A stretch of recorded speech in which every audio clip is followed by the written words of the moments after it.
प्यार के लिए दबंग गई, इश्क की आग में जलते आशिक ने उठाया बड़ा कदम। उत्तर प्रदेश के महानगर मुरादाबाद के लाइन पार इलाके के रहने वाले महावीर सिंह सैनी के परिवार में उसकी पत्नी शारदा के अलावा एक बेटा अंकित और 3 बेटियां थीं। 2 बेटियों की शादी हो चुकी थी। तीसरे नंबर की बेटी पूनम 9वीं कक्षा में पढ़ रही थी। महावीर राजमिस्त्री था। रोजाना की तरह 10 दिसंबर 2016 को भी वह अपने काम पर चला गया था। बेटा अंकित ट्यूशन पढ़ने गया था। घर पर शारदा और उसकी बेटी पूनम ही थी। सुबह करीब 10 बजे जब शारदा नहाने के लिए बाथरूम में गई, तब पूनम घर के काम निपटा रही थी। शारदा को बाथरूम में घुसे 5 से 10 मिनट ही हुए थे कि उसने चीखने चिल्लाने की आवाजें सुनी। चीख उसकी बेटी पूनम की थी। चीख सुनकर शारदा घबरा गई। उसने बड़ी फुर्ती से कपड़े पहने और बाथरूम से बाहर निकली तो देखा पूनम आग की लपटों से घिरी थी। उसके शरीर पर आग लगी थी। शोर मचाते हुए वह पूनम के कपड़ों की आग बुझाने में लग गई। उसकी आवाज सुनकर पड़ोसी भी वहां आ गए।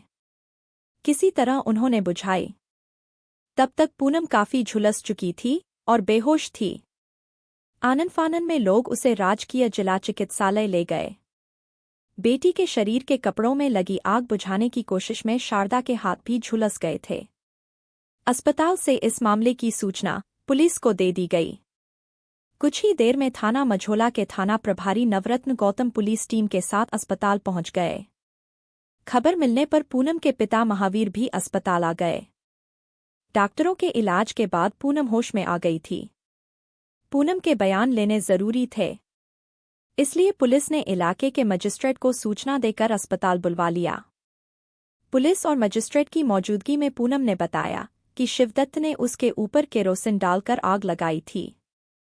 उसके साथ उसके पिता महीलाल भी थे। शिवदत्त पूनम के घर के पास चामुंडा वाली गली में रहता था। पता चला कि वह पूनम से एक तरफा प्यार करता था। थाना प्रभारी नवरत्न गौतम ने यह जानकारी उच्चाधिकारियों को भी दे दी। मामला मुरादाबाद शहर का ही था, इसलिए तत्कालीन एसएसपी दिनेश चंद्र दुबे और एएसपी डा यशवीर सिंह जिला अस्पताल पहुंच गए। पुलिस अधिकारियों ने पूनम का इलाज कर रहे डॉक्टरों से बात की। तब तक पूनम की हालत सुधरने के बजाय बिगड़ने लगी थी। डॉक्टरों ने उसे किसी दूसरे अस्पताल ले जाने की सलाह दी। पूनम के घर वालों ने उसे दिल्ली ले जाने को कहा तो जिला अस्पताल से पूनम को दिल्ली के सफदरजंग अस्पताल के लिए रेफर कर दिया। महावीर की तहरीर पर पुलिस ने रिपोर्ट दर्ज कर ली। चूंकि पूनम ने शिवदत्त और उसके पिता पर आरोप लगाया था, इसलिए पुलिस ने शिवदत्त के घर दबिश्ती पर उसके घर कोई नहीं मिला। पुलिस संभावित जगहों पर उन्हें तलाश करने लगी, पर दोनों बाप बेटों में से कोई भी पुलिस के हत्थे नहीं लगा। उधर दिल्ली के सफदरजंग अस्पताल में भर्ती पूनम की हालत में कोई सुधार नहीं हो रहा था। उसकी हालत बिगड़ती जा रही थी। वन विभाग के डॉक्टरों की टीम पूनम को बचाने में लगी हुई थी, पर उन्हें सफलता नहीं मिल सकी। आखिर 10 दिसंबर की रात को ही पूनम ने दम तोड़ दिया। अगले दिन जवान बेटी की हृदय विदारक मौत की खबर जब उसके मोहल्ले वालों को मिली तो पूरे मोहल्ले में जैसे मातम छा गया। आरोपी को अभी तक गिरफ्तार न किए जाने से लोग आक्रोशित थे। कहीं लोगों का गुस्सा भड़क न जाए, इसलिए उस इलाके में भारी तादाद में पुलिस तैनात कर दी गई। रविवार होने की वजह से पूनम की लाश का पोस्टमार्टम सोमवार 12 दिसंबर को हुआ। दोपहर बाद उसकी लाश दिल्ली से मुरादाबाद लाई गई। पुलिस मोहल्ले के गणमान्य लोगों से बात करके माहौल को सामान्य बनाए रही। अंतिम संस्कार के समय भी भारी मात्रा में पुलिस थी। उधर पुलिस की कई टीमें आरोपियों को तलाशने में जुटी हुई थीं।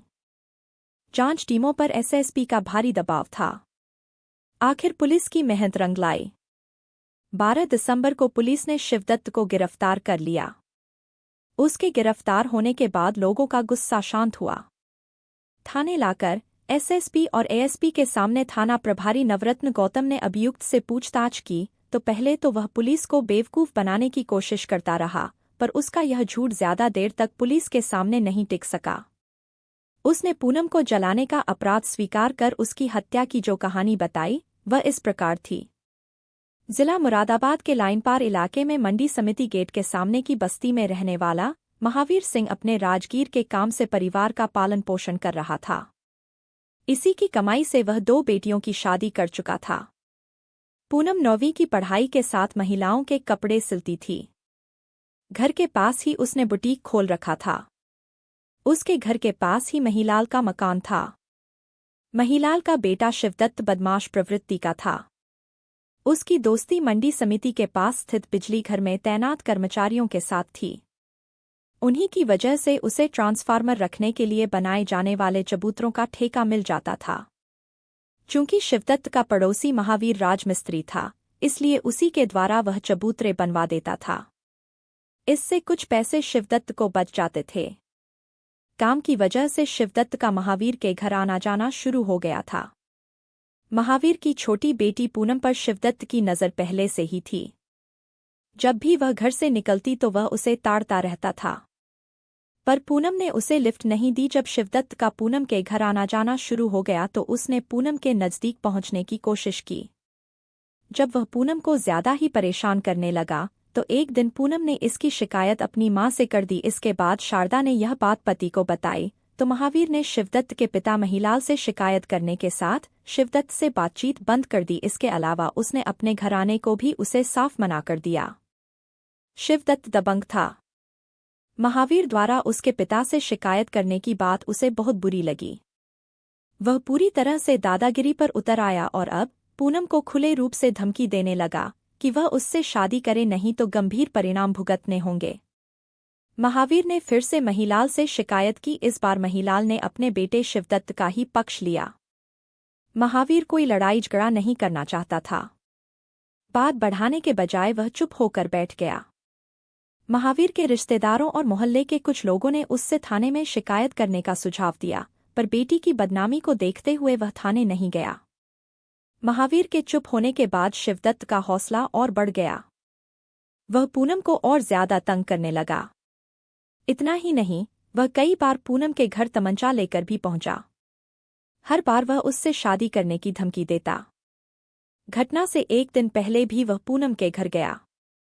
तमंचा निकालकर उसने धमकी दी कि वह शादी के लिए अभी भी मान जाए, वरना अंजाम भुगतने को तैयार रहे। 10 दिसंबर को शिवदत्त फिर से पूनम के घर जा धमका। उस दिन वह अपने साथ एक कैन में केरोसिन भी ले गया था। पूनम उस समय घर में झाड़ू लगा रही थी, तभी उसने उस पर केरोसिन उड़ेलकर आग लगा दी और वहां से भाग गया। शिवदत्त से पूछताछ के बाद पुलिस ने उसे न्यायालय में पेश किया, जहां से उसे जेल भेज दिया गया। पुलिस मामले की जांच कर रही है। इस मामले में शिवदत्त के अलावा और कोई दोषी पाया गया तो उसके खिलाफ भी कानूनी कार्रवाई की जाएगी। वीडियो अच्छा लगे तो सब्सक्राइब करना ना भूले। धन्यवाद।